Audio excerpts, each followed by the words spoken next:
So again, I'm Morgan Baker with Olivia Indivisible. I am here with Daniel, and he is running for the Tumwater School Board. So Daniel, I'm going to pass the mic to you, and you can tell us a little bit about yourself and why you would like to be a board member. Yeah, so I am a dad. I'm not a politician. Um, I don't have a campaign manager, and no one curates my message. I have four kids, two that graduated or attended Black Hills High School, and one that went to Tumwater High School, and one that's starting at Peter G. Kindergarten here in the fall. So huge age difference. Um, One of the things I noticed when the kids were all in high school is the disparity, the differences between the two high schools.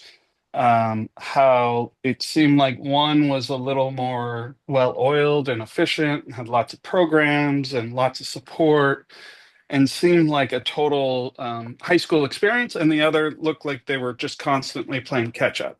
And I didn't think that's a good thing. Um, and I've noticed various things about the Tumwater School District, and started forming my own opinion and try to make family choices around how the school district is and those kinds of it. But this last February, I feel like there was a straw that broke the camel's back, and um, the once the news kind of came out that the school board had decided on exclusion instead of inclusion, something broke for me, and I couldn't sit on the sidelines any longer. Tumwater was founded uh, completely on the idea of inclusivity. So the idea that this town could have drifted so far from its history just was unacceptable. And so I threw my hat into the ring. Full disclosure, my wife is an educator, but not at the Tumwater School District. She's in the Olympia School District. And um, I find out things from just being the spouse of an educator in general. And that also can make me really passionate about this subject beyond just the kids. Yeah, I'm not a teacher, but both of my parents, my mom still does, but taught public school when I was growing up. So I'm in a similar boat to you. I care a lot about these issues, but I have not been in the classroom directly as a teacher. Well, that was a great answer. And you answered my first question for you, which was just following up about that February 27th meeting in which the school board did vote to back that proposed WIAA amendment that would restrict sports participation to the gender that kids were assigned at birth. Um, and you talked a lot about the disparities that you saw. Were there any other spurring moments? I mean, was there anything else that kind of led you to this decision to run, other than those two catalysts? I mean, they're big, so if that's it, that's Right. fair. But was there any other factor that played into it for So you? those are the main thing. I live here. I live in Tumwater. I wave at my neighbors. I walk the neighborhood. The kids have a bus stop right outside my house. So I'm deeply connected just in that general sense of wanting to make sure that Tumwater is the best possible. I probably had it not been for those handful of big issues, I might have continued to sit on the sidelines and just kind of, maybe showed up to a PTA meeting or send some money to a booster club or cheered from the stands for, go home team kind of thing. But I think when the decision makers start making bad decisions, it's time to bring in better decision makers. All right. I noticed something really interesting in one of your answers. You note that you're professionally, I'm sorry, you are an instructor for the state on the art of de-escalation. Can you talk a little bit about that experience? Yeah, so the Department of Social and Health Services um, was well, yes. A few years back, they started noticing some major problems at some of their mental health facilities. And the truth is a lot of people were just getting plain hurt. And it really came down to when staff were brought on, they were just kind of said, okay, here's your badge, here's your schedule. Go talk to this person who um, has an illness, but you don't know anything about it. Just make sure they're fine, you know. And then kind of left it at that. And they found that that wasn't a good strategy, and so they started developing a verbal de-escalation that was pretty intensive. And then with DSHS, everything kind of goes like wildfire when it comes to training. If one group gets something, then the next group is like, ooh, we also have problems. And so our community service offices, which are the TANF offices, some people might say welfare, some people might say food stamps or SNAP, but they're the CSO, the community service office. They went, well, we're seeing also physical interactions, and so they brought it into that group, and they had to adapt it from behavioral health to CSO, and then um, I work for the Division of Child Support, and anyone who knows Division of Child Support, we can't let the CSO have something that we don't also have. And so there was a big push to get child support involved. Child support is a very touchy subject with no clear good guys and bad guys. It's very messy, and you could end up with escalated situations and multiple scenarios. There is no profile, right? Any one person coming in having enough of a bad day, because you're talking about people's children and you're talking about people's money, right? And those are very triggering for people. And so we adapted de-escalation training from the CSO, and then we delivered it throughout the state. And sort of at the core of de-escalation is teaching and instructing others to be able to at least validate others, and kind of starting from a place of validation of going, okay, you know, I would be upset too if this had happened to me or something like that, and then building on those relationships. And there's more components to it that we can get to.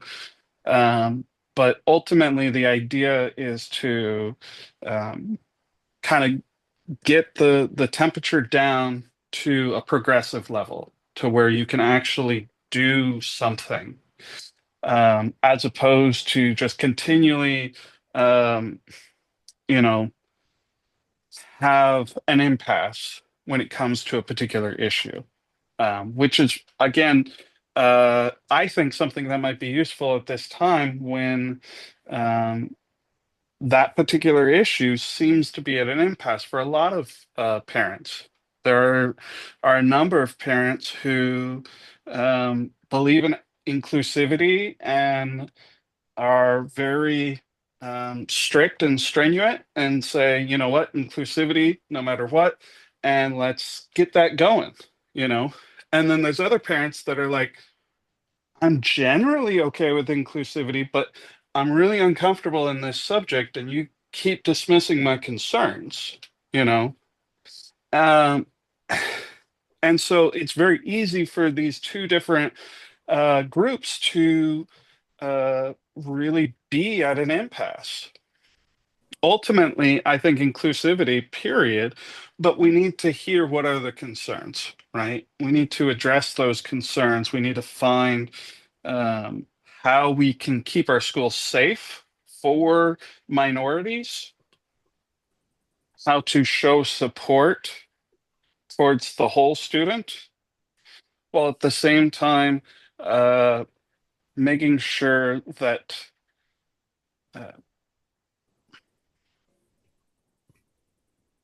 that this issue is given the seriousness and no one is feeling dismissed. And I think the decision, the way that they handled the amendment and not having a public forum first before making a decision, not allowing public commentary, holding a special session or anything like that, and just kind of slipping it in into an agenda item and just kind of then getting more critical of the public outlash for not considering all the stakeholders and just kind of doubling down. That's just bad policy altogether, you know. Yeah. It's it, Oh, go ahead. it's oh no, yes. Um, you I you keep answering my questions really deftly before I get a chance to ask them, but that's okay because that this has given me an entrance to dive a little bit deeper into this, which is always nice. I'm hearing that you're willing to hear people out. This is a fairly new issue. There are some issues regarding inclusivity that we're pretty settled on and we know are fairly black and white, but this one is one where people still have concerns and maybe hearing them out is something that we should do to bridge that gap and find a place where everyone can understand each other at minimum. And I'm hearing that you don't feel like how things were executed reflected that. What would you have done if you had been on the school board on February 22nd? I'm sorry, 27th, that you think might have been able to make a difference? And I know it's hard to woulda, coulda, shoulda, but if you could design Well, your perfect meeting, well, the first thing is I would have just voted no. right? Get the vote done, over with, put out the no. Um, then if others brought forward saying, "Hey, why did you vote no?" And I had a group of protesters come in and say, "Hey, no, that no doesn't reflect the public."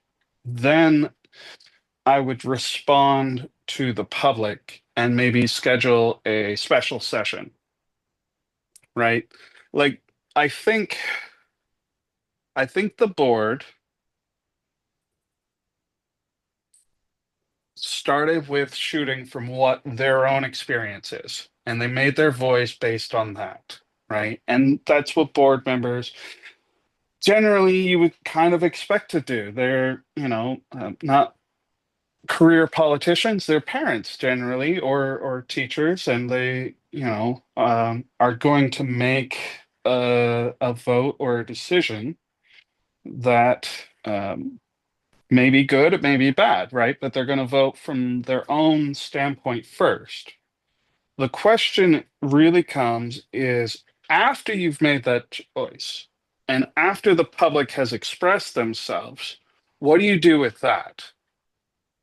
When the protesters showed up, right? When they started uh, demanding more and more time to speak and to come forward, that's that moment of reflection of going, hey, you know what? There might be more to this. I know we need to move on with the agenda, but look at all these people, right? Look at what they're bringing to this meeting. I'm a representative of the public.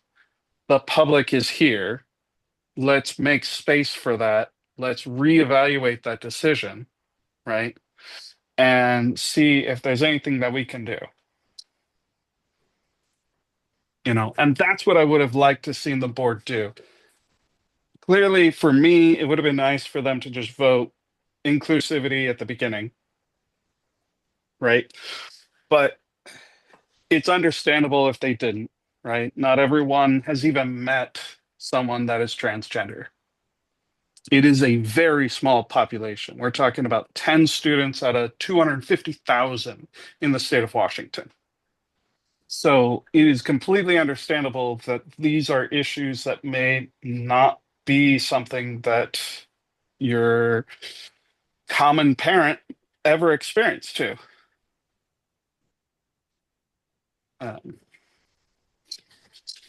Yeah, that's great. Thank you. I'll dive straight in. This is in the same vein. What now? What does the board do now? WIAA has declined to include the amendment that they proposed that Tumwater School Board then voted to support. And WIAA has turned about face and said, nope, we're sticking with the current way that things work and with state law. How do you envision Tumwater School Board and the district healing the rift that has come of this? Well, I think the first thing is to um, make a public statement of inclusion coming from the board. And see, I'm not a politician. This may be an overband, but That's okay. um, I think there's probably some disciplinary action that needs to happen for coaches that uh, appeared next to and encouraging students to promote what the minority says is hate speech, right? One person's hate speech is another's political speech, but in my mind, it's clearly hate speech. Um,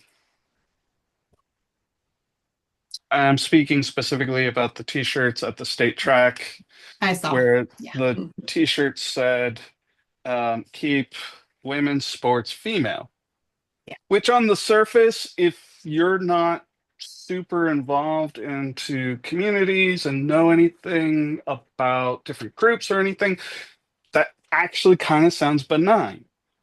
But if you change a couple words to something that is a little easier to understand, and you get the sentiment when you change the words, then you know it's hate speech. So, for instance, if someone were to just switch out the word woman with white, keep white sports white, well, now it's clear that that's hate speech, right? And I think coaches are supposed to be the role models for sportsmanship and for conduct, and they could have easily coached their students better to not make it about, spreading a hateful message, even just kind of helping them even tweak the words a little bit so that it was political speech instead of hate speech, you know, or just say, hey, you know what?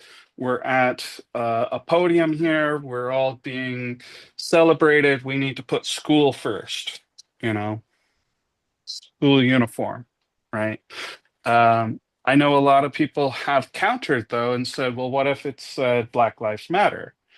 And to me, Black Lives Matter is not a hate speech, that's political speech, because that statement isn't at the exclusion of another group. It is simply pointing out that these lives matter and they feel like other groups don't think their lives matter, right? That's all they're pointing. So even if the teachers had just said, you know, women's sports matters. Okay, that's political speech, and then maybe you dig into it and you find, the issues and all of that, For instance, women's sports do matter. Uh, I think cheer, right, right, which is a technically a co-ed Mhm. activity, right? Um, I think when you start considering the amount of athleticism that goes into cheer, it should be clearly a sport and should have all the protections of sport. And I know at the college level, they have brought in a version called stunts, where it's Mhm. all stunts all day long, kind of thing. But anyone who's trying to support women's sports, right? Let's think the whole and not just 10 students out of 250,000, right? Sorry. No, it's nice to be able to hear how people are making those connections. So that was great. Okay, let's move on to budget. Another just Yes. wildly fun topic. Okay. So you mentioned how you might solve this budget crisis, or budget shortfall rather, would be deferring to teachers and their unions, keeping those employees employed, but cutting staff who were hired against recommendations. And I think that that's probably a pretty common lane that people fall in. Have you ever been in a position where you have been part of a team that has helped solve a budget crisis or shortfall? So, household budget is probably the number one experience that I have. I am super big into Excel. I have an Excel spreadsheet that covers our household budget for the last like 10 years. If we wanted to ask, well, how much have we spent on Netflix over that time period? I could click a few buttons and say, well, that's our Netflix expense. Um, so that's budgeting. As a state worker, I manage a caseload of anywhere from 400 to 700 cases dealing in child support. And so I'm managing numbers on a daily basis and working through, how to collect payments and disperse them, how to determine appropriate amounts, how to respond to objections, how to look for sources. And so I'm intimately involved with money, but in terms of the ginormous numbers that a school board is going to be dealing with, that's a shortfall, you know. And that is one thing where I do appreciate that the school board is not a dictatorship, right? There are four other members who are going to be there. And as it's been described to me, the real strength of the school board is in the five, right? And I think um, working with the others, listening, prioritizing, making sure that the public is represented in the budget, right? I think is critical.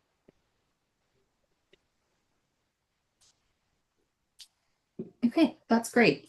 I've got one more question and then I'm going to pass it off to you for your end cap. And this is a fun one for me to ask. When confronted with the idea of challenging material, whether instructional or material that's in a library, you cited that you'd like to ask for a book report for those challenging that material. And that's a really interesting take. It's not one that I've heard before.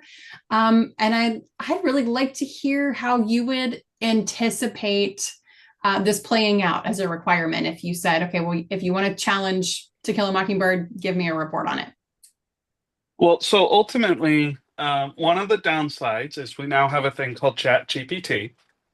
And so someone could give me a book report, but have it completely generated by Chat GPT, right? And so there are a few flaws. Um, Ultimately, the idea, I, I think it's important to have the person that's challenging it be personally challenging it. I don't want someone coming in being fed a list of books and being told, if you belong to my group, you hate these books, so try to get them banned. And then they never crack them open and they never read them. And that's the thing that I'm looking to avoid. I have no problem considering someone who has had a chance, looked at the book, read through it, has objections, and are willing to, you know,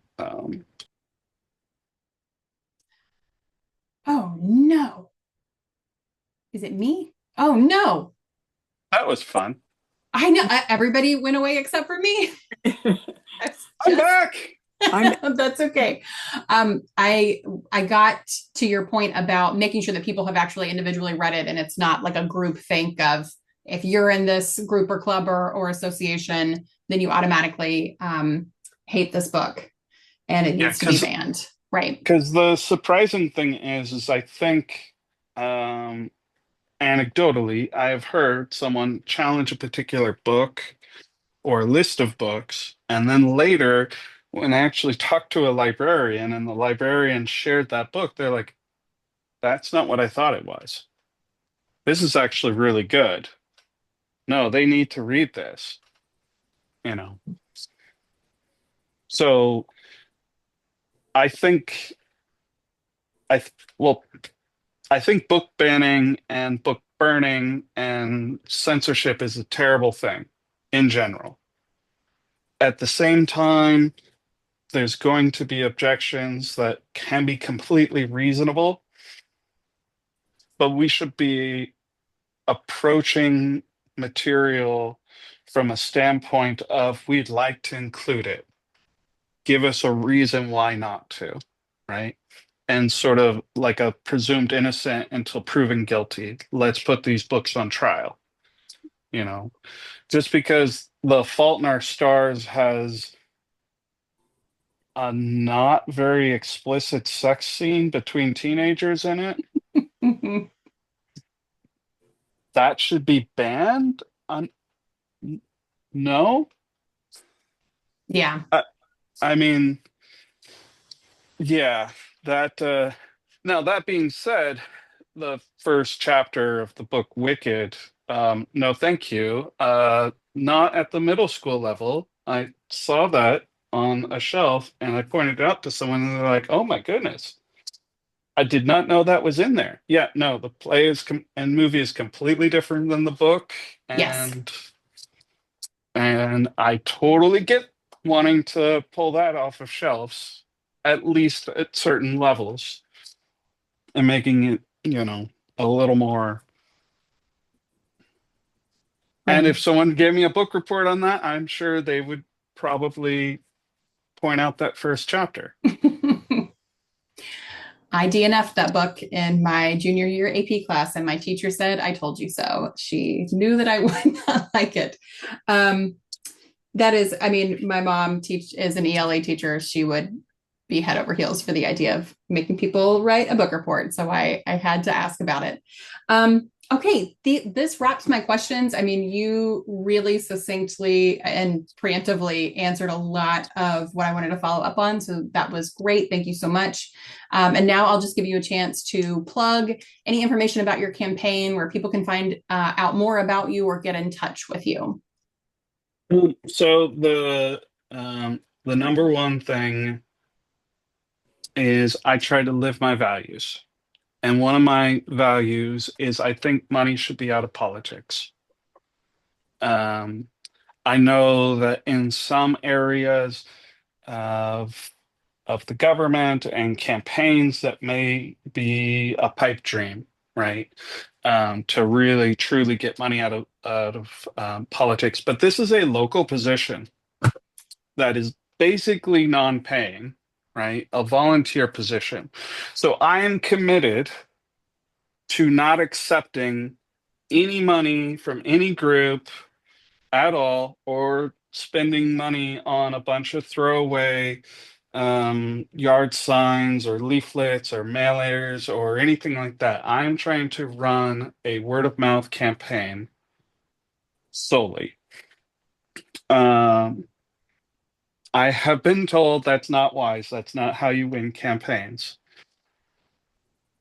I don't think I can be honest and true to myself if I try to justify getting elected if that meant that I had to violate that. So I'm asking for groups to spread my platform, my ideas, my thoughts, recordings, pieces that I have to reach out to me, to interact with me on Facebook or on Reddit. Um, and just talk and be accessible to me because that's the other piece is I think that um, this board especially has been lacking in transparency. And I have heard a lot of excuses from a lot of organizations on why they can't be transparent, right? And those are reasonable things. However, there's an amount that can be done that's not being done. And That is critical. People needed to know that amendment advisement was going to be on that agenda. No one even knew that that was coming up. Mm. And there's been other things like that. So if elected, I plan to continue trying to interact with the public through social media as best as possible. I think Sheriff Sanders has been setting a little bit of a model of what that looks like. Not saying him and I are aligned or anything like that, but just kind of like seeing that at least as an example of being able to interact with the public more Mhm. and the importance of that. Um, I started a Facebook group, a public facing Facebook group called Tumwater Education for All. And there's only one rule, and that's intolerance will not be tolerated. So come with your thoughts, come with your ideas, come with your disagreements, right? As long as you're not being intolerant, right? And you're solely speaking from your personal concerns and your personal take on things and your understanding on a subject, come share, join. Let's get that conversation going. Let's connect up different groups of people, break the echo chamber, right?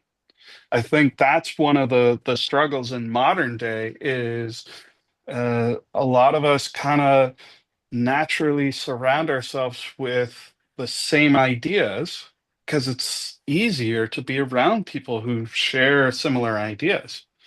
What we don't recognize, though, is when we do that, ideas can fester and grow and never be challenged. And so our own internal groups, right, could be wrong about things.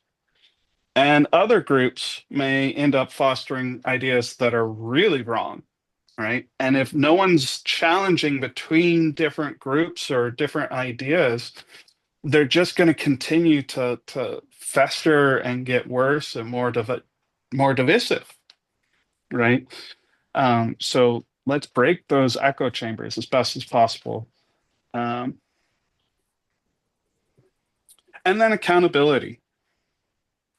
I think that is a critical thing for me. Um, I know I've been interacting on Reddit a lot lately on the r/Olympia. You may or may not have seen me. I don't know. Um, and I've definitely um, made mistakes. But what I've noticed is that on there, some people will present their ideas, and then when they're too terribly challenged, they'll just delete, and there'll be no record that they were ever there. And so, even if I make a mistake, even if I have downvotes, even if I have to retract something or correct myself, I'm going to leave it up there for prosperity, right? Because we all need to be held accountable. There is no flawless individual, right? And who knows? There may be another controversial vote that happens after I'm elected to school board. I want the people to hold me accountable if the vote doesn't match with their values. And then through that accountability, I want us to grow and figure out, okay, well, what what is the public interested in and try to work with the public as best as possible to solve those issues. So no money in politics, transparency, and accountability. Those are big ones Your there. And then pillars. and then inclusivity, which Got is it. a Tumwater value. So I'm still baffled by this one. Great. This was great. Thank you so much. I've got 2 pages full of notes. From here, what we'll do is we'll notify everyone in late June what the decision is. Jacqueline and I are not on the team making the decision. We're just presenting the information. and then the powers that be will decide who will be endorsed, and candidates will be contacted after that. So, do you have any questions for either of us before we hop off? No, I just love the mission that you guys got going on. I think democracy is a critical thing, and it's definitely under threat. And only through groups like yourself that um, we can kind of get back to a country of laws. I keep reminding myself that hope is a verb. It's dirty and it's gritty and it takes action. So I'm happy to be here. Thank you so much for chatting with us, and we'll be in touch soon. Yeah, have a great night. Awesome. Thank you for having Thanks, me. Daniel. Yeah.